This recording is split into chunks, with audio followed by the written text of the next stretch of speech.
You ask Tiger to solve. This deals with linear equations with one unknown. The final result is m equals -4/5. Let's solve it step by step. Simplify the expression. Group like terms. Combine like terms. Group all constants on the right side of the equation. Subtract 4/5 from both sides. Combine the fractions. Combine the numerators.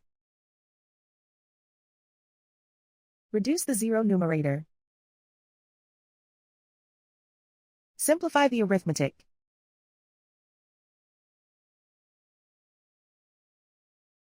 And so the final result is m equals -4/5.